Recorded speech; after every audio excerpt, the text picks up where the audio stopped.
বাবে আজি মই নিযুক্তি সম্পৰ্কীয় কেইবাখনো গুৰুত্বপূৰ্ণ বৈঠকত অংশগ্ৰহণ কৰিছিলোঁ।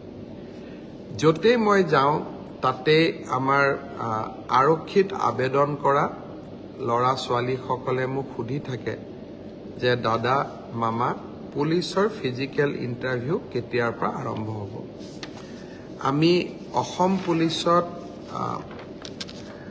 6434টা পোষ্টৰ বাবে আবেদনৰ প্ৰক্ৰিয়া আৰম্ভ কৰিছিলোঁ আৰু আজি আমি সিদ্ধান্ত ললো যে অহা 3 অক্টোবৰৰ পৰা পুলিচৰ ফিজিক্যাল টেষ্টসমূহ আৰম্ভ হ'ব।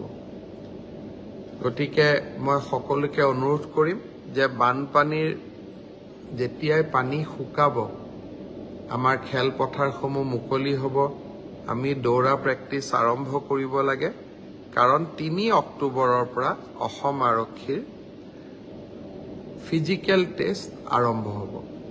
মোৰ লক্ষ্য হৈছে যে ফিজিক্যাল টেষ্ট, ৰিটেন আৰু ভাইবা তিনিওটা প্ৰক্ৰিয়া সম্পূৰ্ণ কৰি এই বিত্তীয় বৰ্ষতে আমি যাতে এই 6434টা পদ ভৰ্তি কৰিব পাৰো,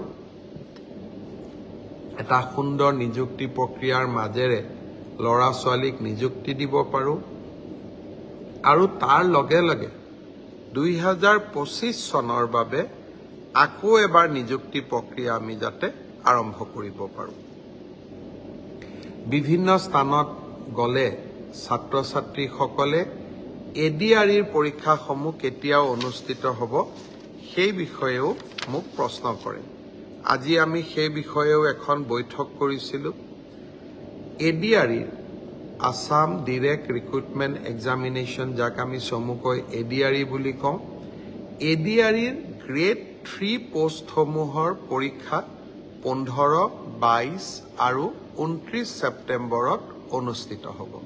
মই আকৌ এবাৰ কৈছো যে গ্ৰেড 3 পোষ্টসমূহৰ বাবে ইণ্টাৰভিউ 15, 22 আৰু 29